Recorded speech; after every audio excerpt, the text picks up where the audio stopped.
is the WrestleBread Podcast, bringing you the latest news, recaps, and analysis of AEW and WWE. Get the unique perspective from a wrestling fan of over 25 years. Here's your host, Jaydee. What's going on, guys? This is Jaydee, and this is episode 68 of the WrestleBread Podcast. So we just had Payback this past weekend, and now we're going into another weekend with AEW All Out. So going into my review for Payback, it was a pretty good show, and it was short and sweet too.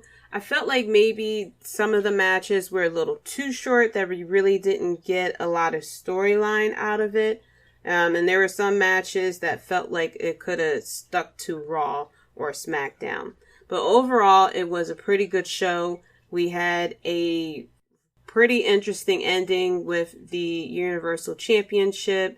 We had surprisingly we didn't have no contests, no double countouts, no DQs or anything. All the matches had a definitive winner, which is very shocking for WWE. WWE just loves to have, to protect themselves from having a person lose or, have someone gain an advantage in a storyline that they're not ready to close out.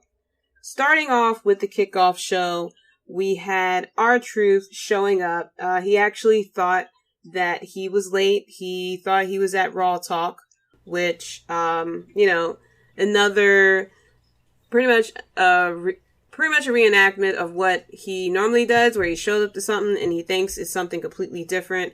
He had, I think it was on a Raw episode that he thought he was showing up for Money in the Bank or something like that. And ever since that happened, I think that happened like maybe 2-3 years ago, if I'm not mistaken. And ever since that, they kind of been redoing this joke over and over again. So he did it this time, and he noticed that he was, it's the wrong date. Then he mentioned that he probably was using his 2019 calendar. Peter Rosenberg was sitting there just cracking up the whole time during the whole segment. He was cracking up a lot of times during the segment.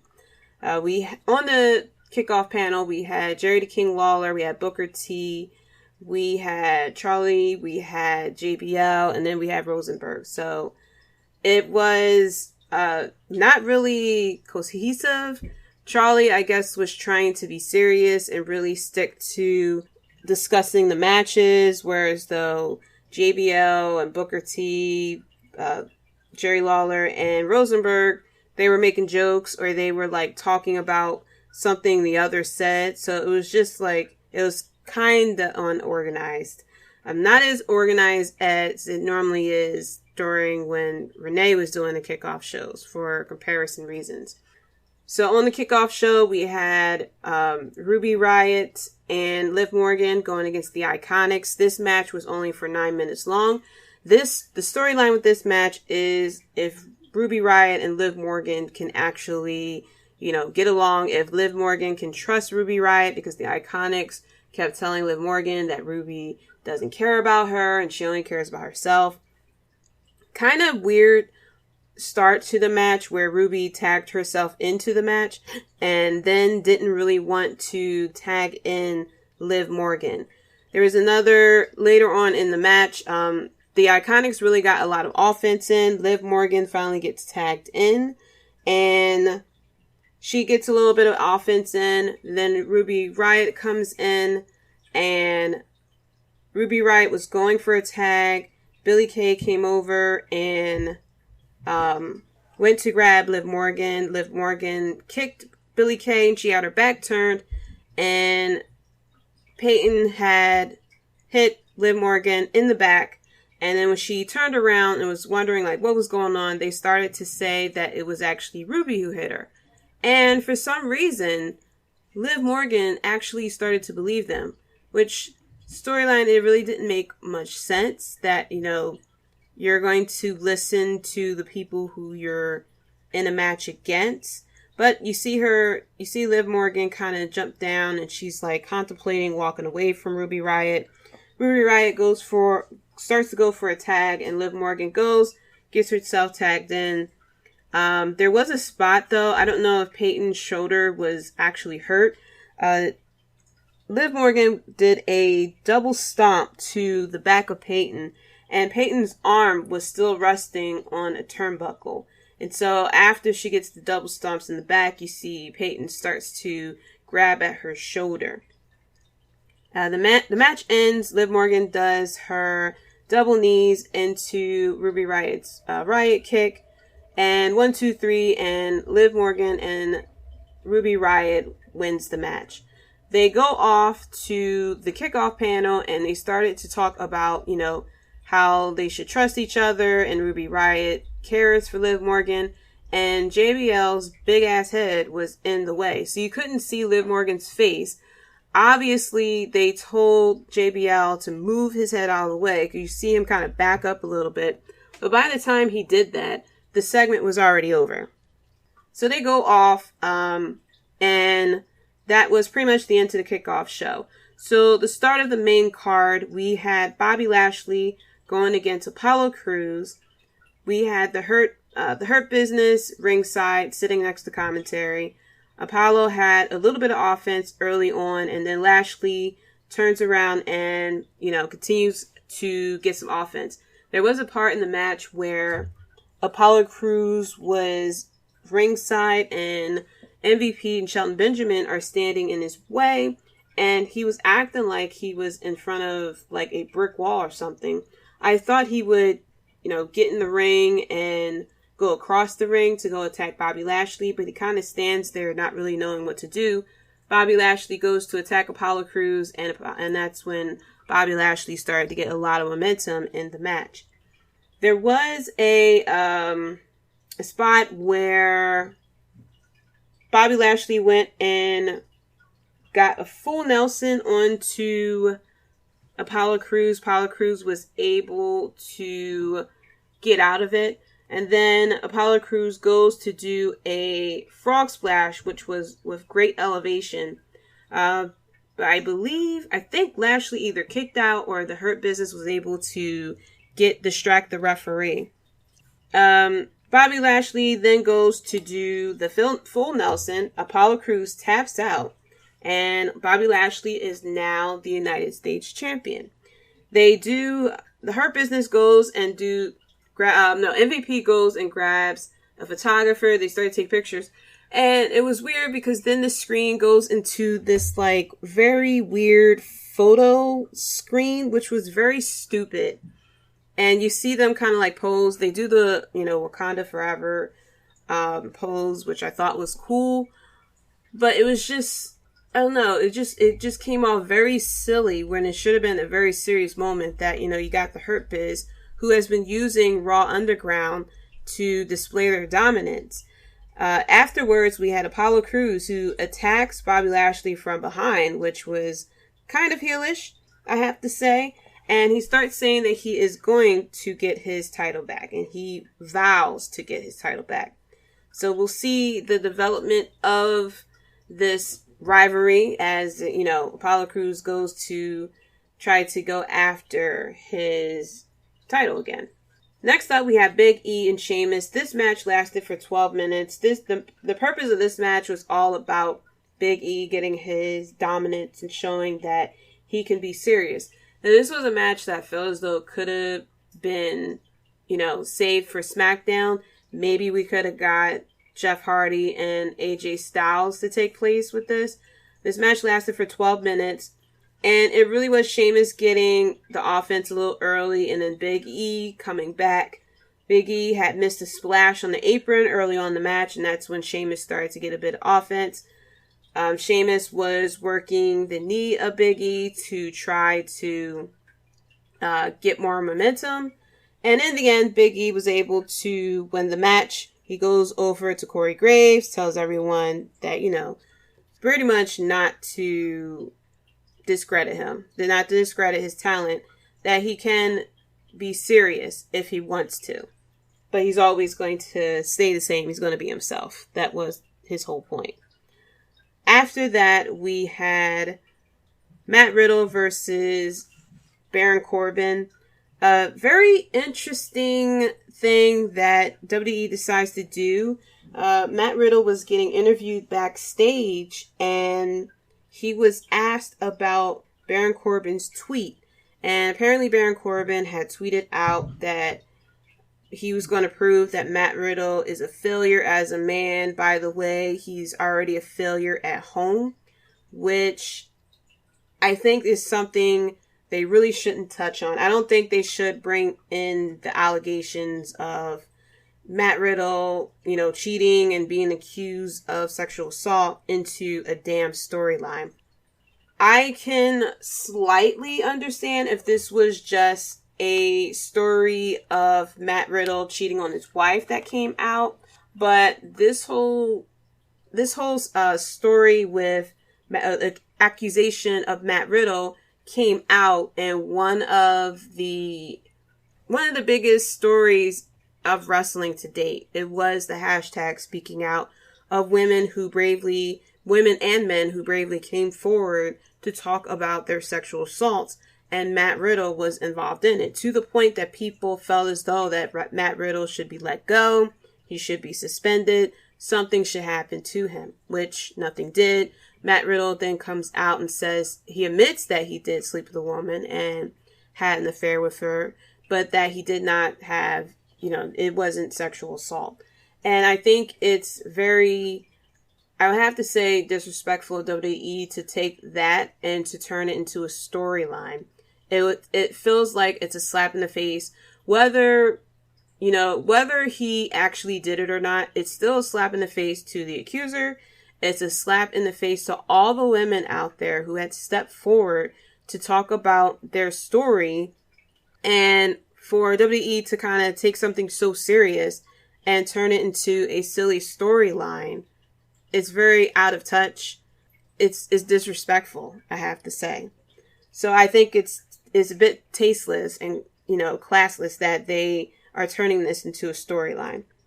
Matt Riddle comes out. He goes to do his entrance. He kicked off his slides in the ring, and that's when Baron Corbin goes and clothesline him. It was very slow momentum starting out because Baron Corbin was in control.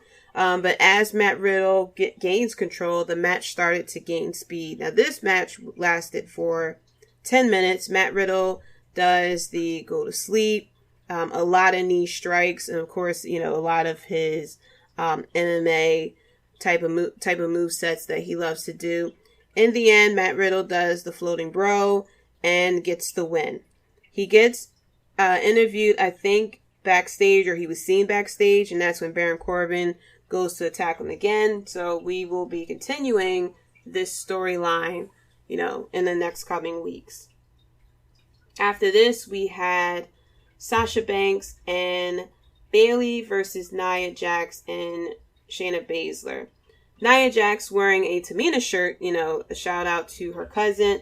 And the whole storyline of this is if Nia Jax and Shayna Baszler can coexist, if the cracks that is starting to form in Sasha Banks and Bayley can, slow, or if it's going to be more cracks in the, the friendship of the role models. Early on, Shayna Baszler tags herself in. You see Nia Jax, getting upset about it. Bayley and Sasha Banks were trying to use the miscommunication and the dislike of Nia Jax and Shayna Baszler against each other. Bayley had sent Baszler at one point into Nia. They were attacking Nia's legs. You would see during the match, Nia was favoring one of her knees, of course, that she had surgery on. And there was a lot of double team moves on the part of Sasha Banks and Bayley to kind of show the dominance of their tag team. This match lasted for about 10 minutes. As the match continues on, you see Nia Jax and Shayna Baszler showing that they can coexist together. There was a part in the match where Nia Jax gets an elbow, and then from Bayley, a flying elbow from Bayley, and then a frog splash from Sasha Banks. Nia Jax kicks out. Shayna Baszler was able to get into the ring, and the finish to this match is, I have to say, one of the best finishers I've seen in a tag team match, especially a women's tag team match. So Shayna Baszler gets Sasha Banks in a leg lock.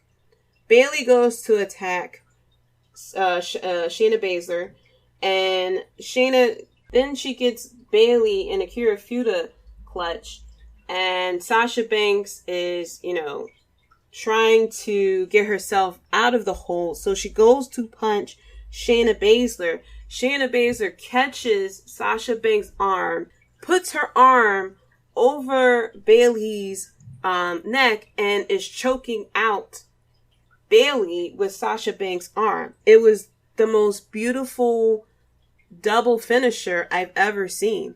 And Bayley goes to tap. Nia Jax and Shayna Baszler are now the tag team champions, which is crazy. I actually had Sasha Banks and Bayley winning.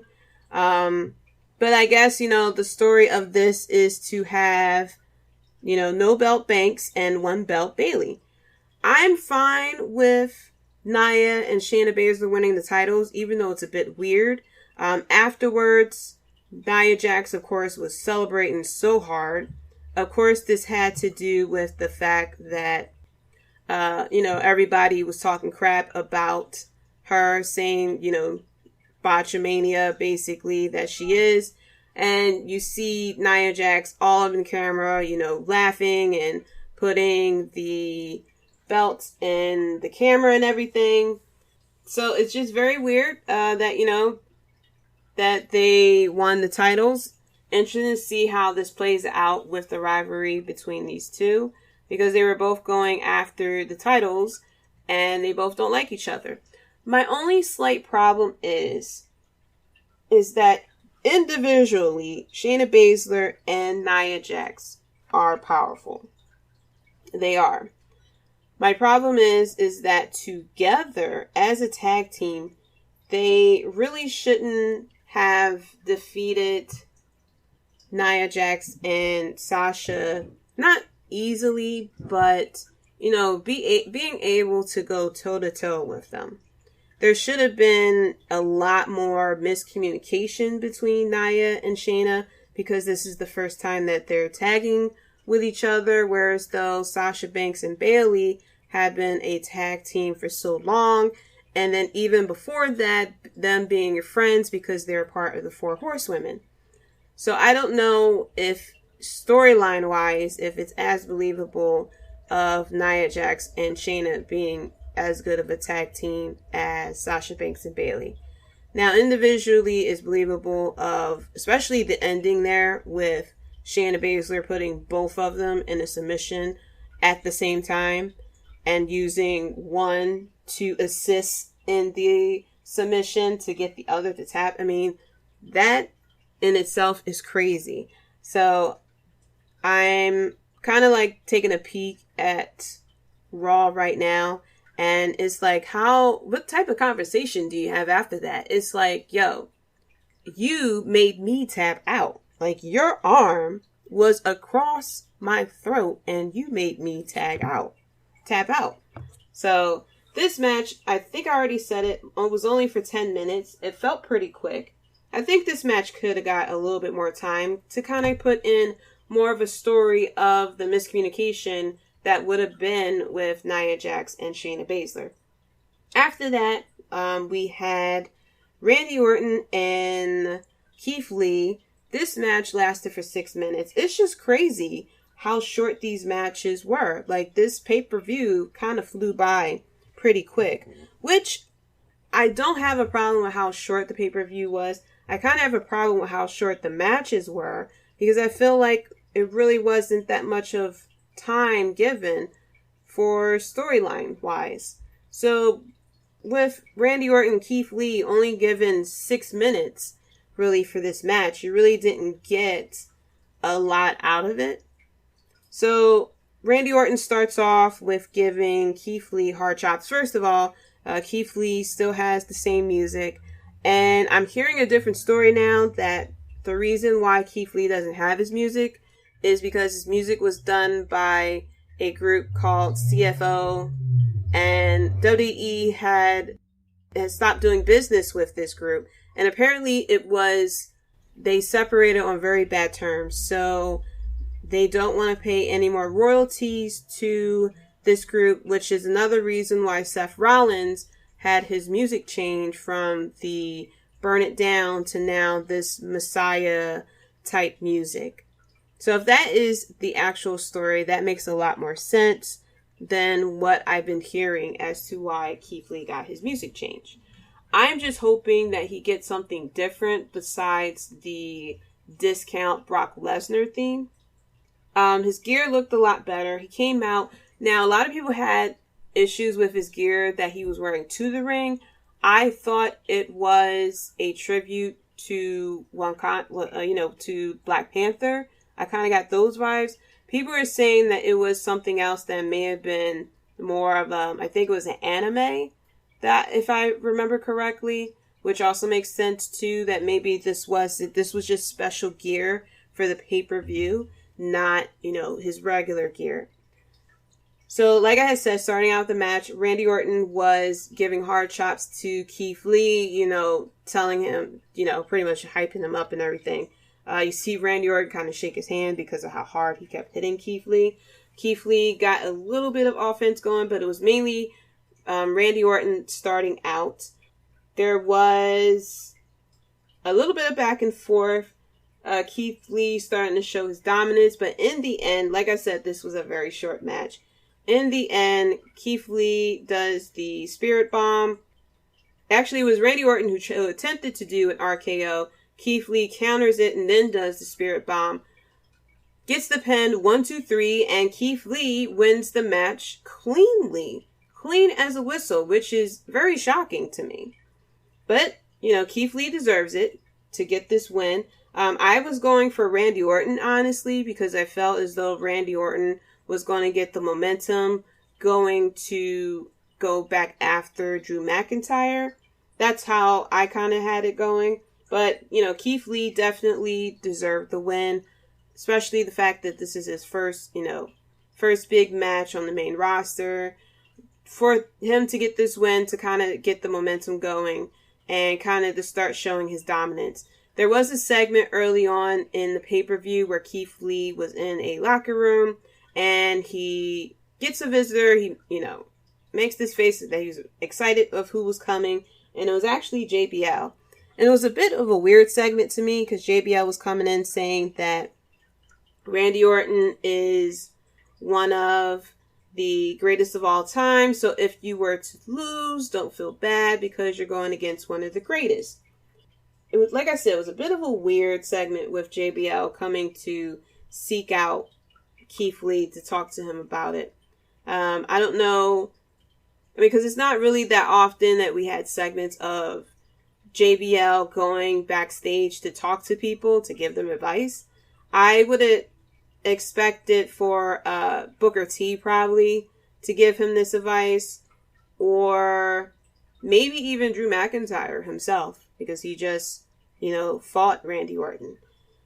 But for it to be JBL, I don't know, it kind of confused me a little bit. So the next match we had, which is the longest match of the night, is Ray and Dominik Mysterio going against Seth Rollins and Murphy. The crowd noise was pretty weird during this match. We had the basic 2K crowd noise in this match. And then we had a part where they piped in crowd chants of 619. This match was going a bit back and forth. There was a spot where Seth Rollins inadvertently got kicked in the face by Murphy, which of course led into a fallout on Raw. Dominik and Rey Mysterio teaming up pretty well. Dominik, I don't know, he first of all, he took away the hood, which I really appreciate, because that hood that he was wearing on his gear was really annoying me at SummerSlam, because the hood kept going over his head. I mean, the dad should have told him straight away, like, yo, a hood should only be worn going to the ring, not in the ring, because the hood's going to keep popping on your head. every time you look down. Towards the end, Dominik hits a 619 and a frog splash onto Murphy and actually gets the pin. So, congrats to the Mysterios. A different change for Payback than it was at SummerSlam. I figured, with Payback, it's them getting their payback for what Seth Rollins did to Dominik and Mysterio at SummerSlam. You see Seth Rollins looking at Murphy. I mean, he's given him the angry Ms. girl face. And this, of course, will produce cracks in the relationship of the quote-unquote Messiah and his disciple. This match lasted for 16 minutes, and it was a good amount of time to flesh out the story of the Mysterios as well. So then we come to the main event, the Universal Championship, which is in a no-holds-barred match, which I thought triple threat matches were no disqualification. I don't know if that was, if it's an AEW thing or if it's a WWE thing as well. The weird thing was Bray Wyatt coming out first, which I don't know why. And then Braun Strowman comes out, and then Braun Strowman immediately starts attacking Bray Wyatt, and then the bell rings. And I'm like, this is a triple threat match. Where's the third guy? And the whole speculation was during the pay-per-view event is if Roman Reigns actually signed, which we assumed that he signed because they kept announcing it's a triple threat match. Even though on Friday Night SmackDown he mentioned that he will not sign it until they made certain changes. I'm not 100% sure what those changes were. They really didn't make it a thing to announce the changes that he wanted to make. But I was hoping that we would get, since we got a new Roman Reigns, that we get different gear, different theme music, for him to really come out as the Samoan badass that Paul Heyman says that he is. So Bray Wyatt and Braun Strowman are going at each other. Bray Wyatt pulling out the Harley Quinn type of mallet, which is pretty strange. Every time I see this mallet and it's used in a match, it takes me back to that Hell in a Cell match where the match got stopped because Seth Rollins uses a sledgehammer, but Bray Wyatt has a mallet that's about 20 times its size and it's okay to use.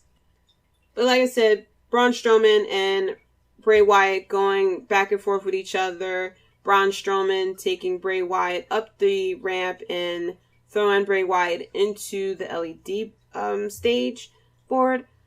They go back to the ring because apparently for this type of match, pinfalls must happen in the ring.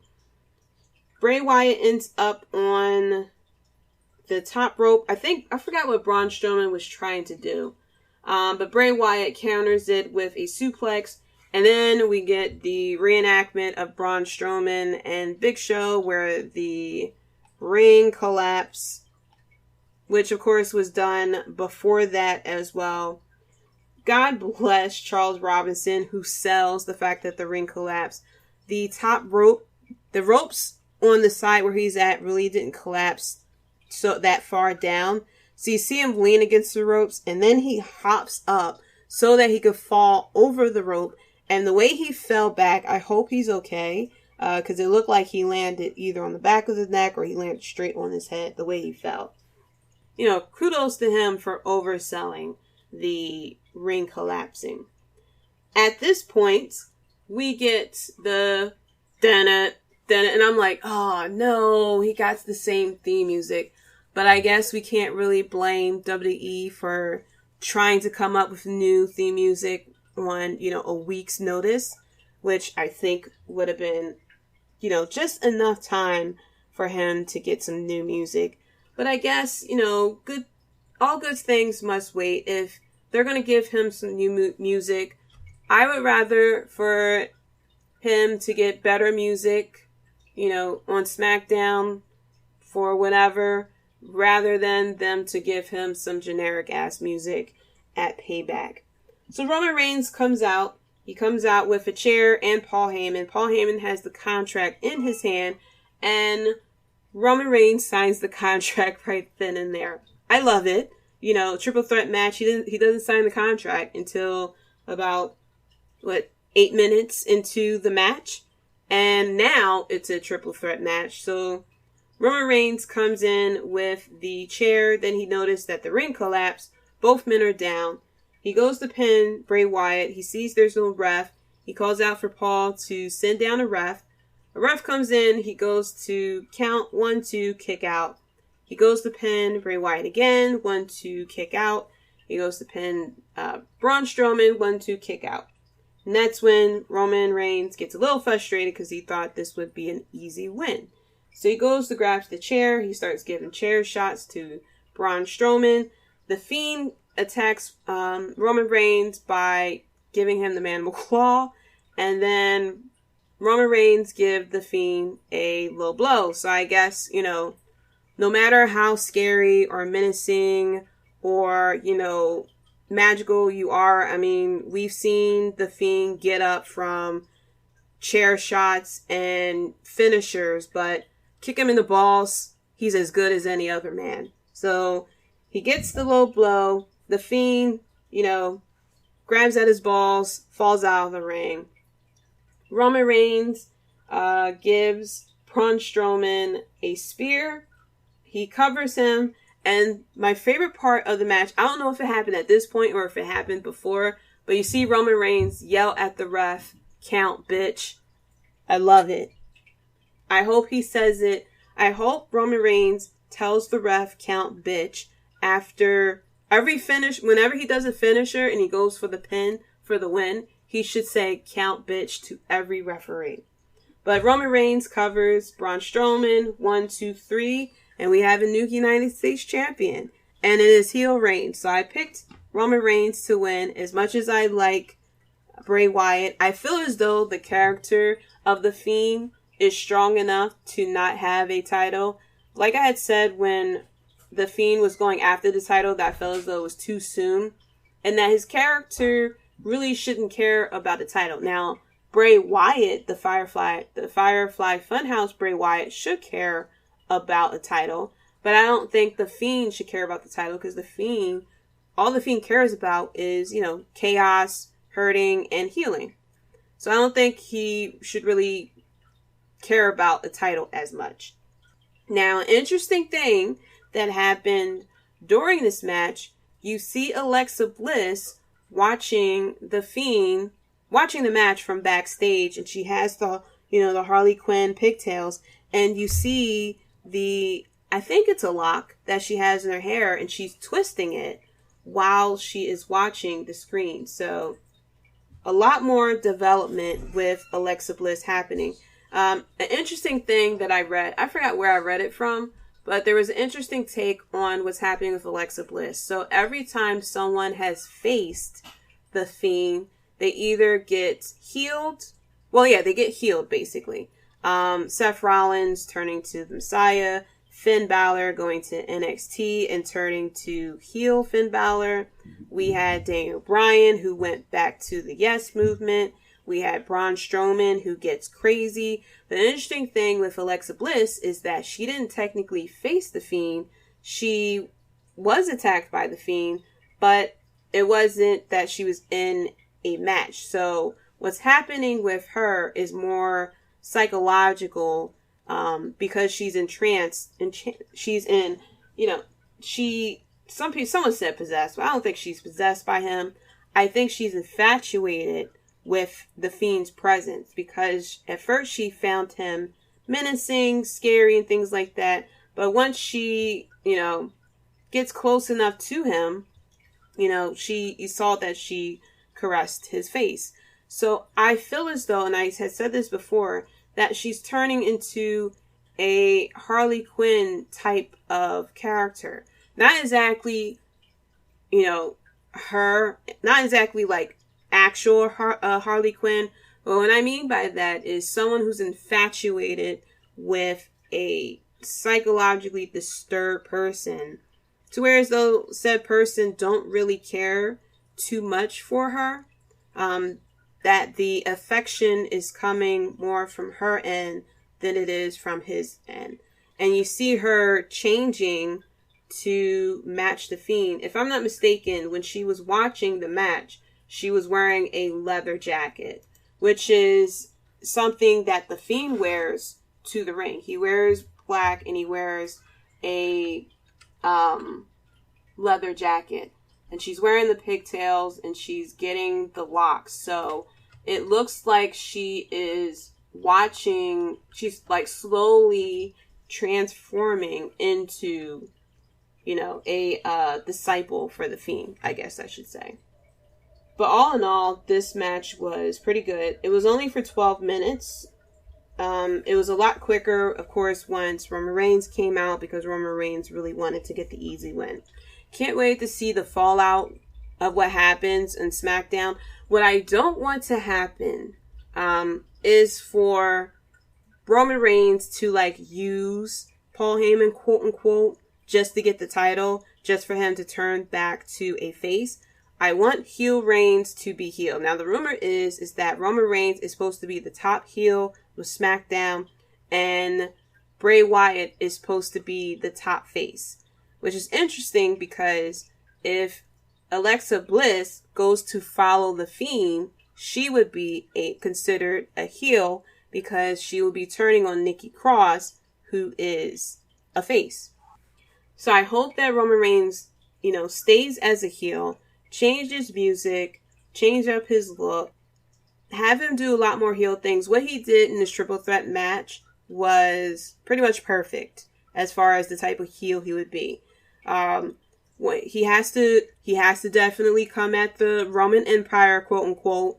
He can't sit there and say, you know, the followers and all this other stuff in the Roman Empire. No, kill that shit.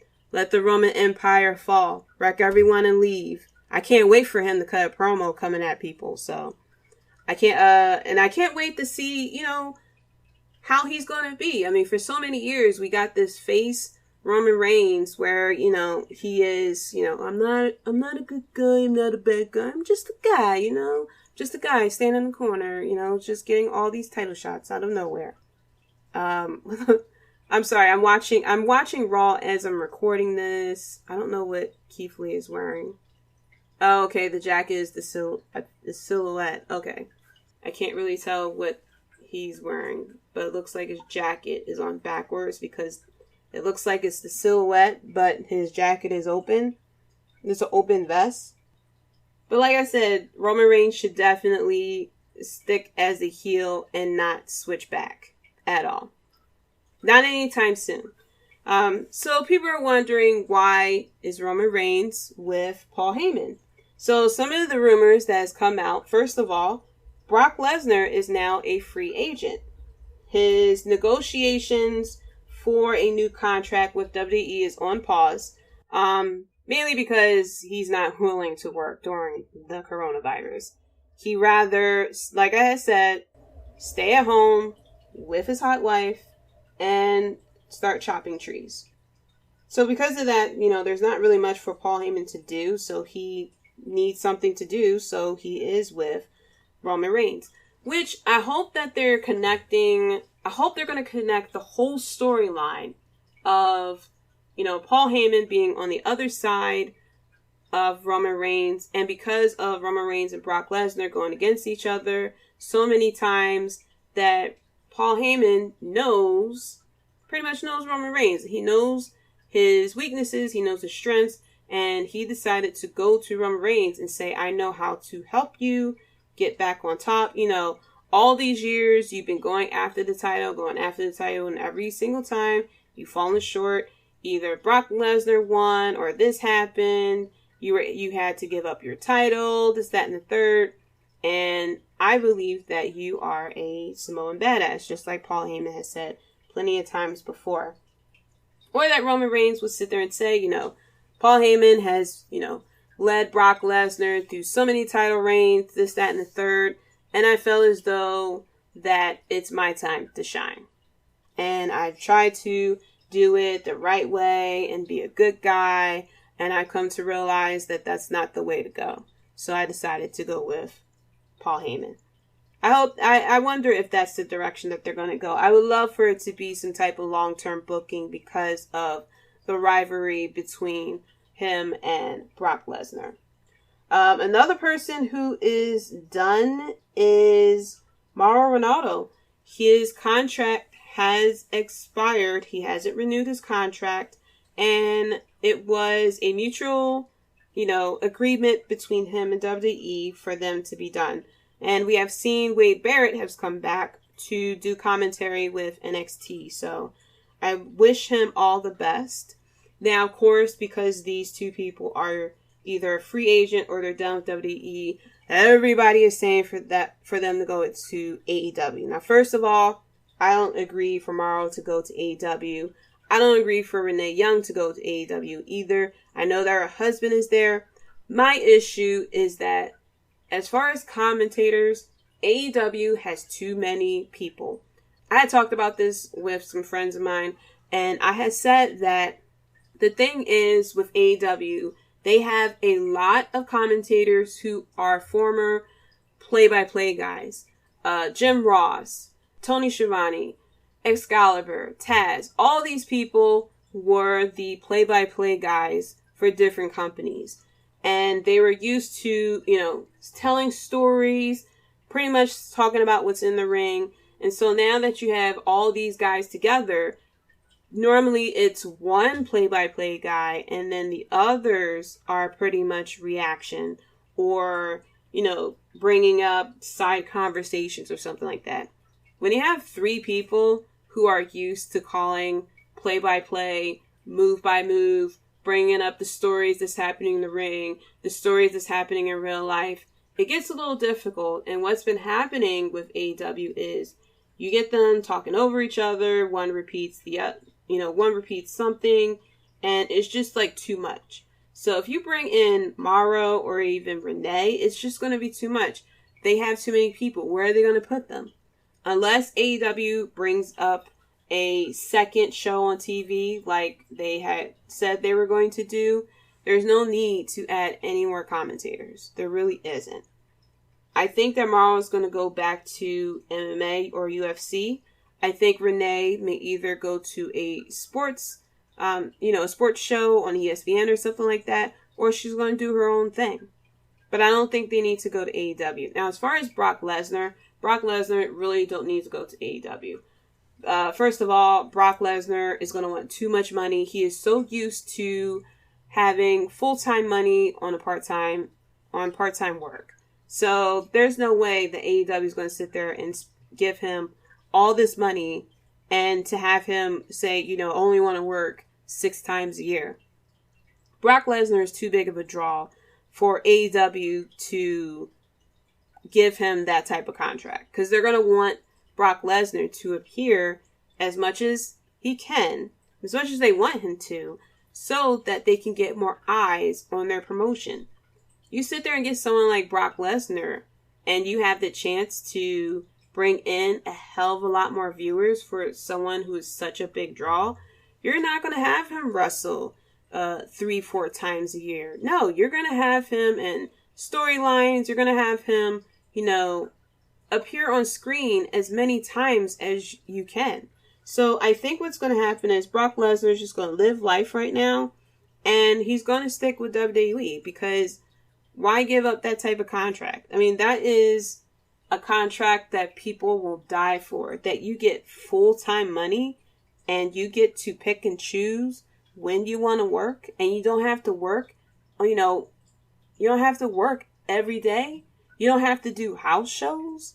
You don't have to travel all around the country like everyone else in the locker room does. You only show up for Royal Rumble. You show up for WrestleMania. You show up for SummerSlam. Maybe even Survivor Series. Maybe a pay-per-view here and there. A Raw here and there. But when you show up on Raw or SmackDown even, you don't even fight. You just stand there and have someone else talk for you. So, no, I wouldn't. If I was Brock Lesnar, I wouldn't give up that type of contract. Maybe what's being put on hold is how many times he show up. Maybe he doesn't want to wrestle as much. Maybe he doesn't want to show up as much. maybe WWE wants him to do a lot more dates because he's such a big draw. And the fact that they now have competition, they kind of want to have Brock Lesnar show up multiple times a year. Especially when they go one-on-one against AEW. For whenever AEW pay-per-view ends up the same weekend as WWE, for example. Another piece of news, so after Payback came on, there was a WWE Chronicles of Braun Strowman. If you didn't get to check it out, definitely do. You get a lot more of a story of the person behind Braun Strowman. It started from, I believe it was from WrestleMania, right before WrestleMania up to not too long before SummerSlam. And Braun Strowman tells a story about how his family was in a car accident. His mom was hit in the back of the head, I think it said with a trophy or something like that, when she got ejected from the car, and she got hit so hard that her brain was as if she was a baby. She had to learn how to talk and walk. She used to be afraid. Braun Strowman was little when this all happened, and she would be afraid to hold him because she didn't know what a baby was. And I forgot what happened with his dad, but it was just, definitely a sad story. And then the story goes on of how grateful he was to get the opportunity to win the title, which of course Roman Reigns gave up his spot due to the pandemic, and Braun Strowman was able to go against Goldberg at WrestleMania to win the title. And you see them two shaking hands and Goldberg telling him, it's your time. This is your moment. You see Braun Strowman backstage after his WrestleMania match, shaking hands with Vince McMahon, Triple H, and you see Paul Heyman in the picture as well. I didn't get a chance to see all of that documentary, but it's definitely always interesting to see the story of wrestlers, so you get to see more of what they had struggled, what they went through, even though some of them don't have the traditional background that a lot of our favorite wrestlers have, but you see what motivates them to be out on the road and to live this type of lifestyle 365 days a year. But the next pay-per-view we have is this Saturday of All Out. Clash of Champions was announced. It is going to be on September 27th. So, we won't have back-to-back pay-per-view events like we're having these past 3 weeks. We had SummerSlam last week. We had Payback, a few days ago. And now we got All Out this Saturday. So we're going to get at least a bit of a breather until Clash of Champions come out.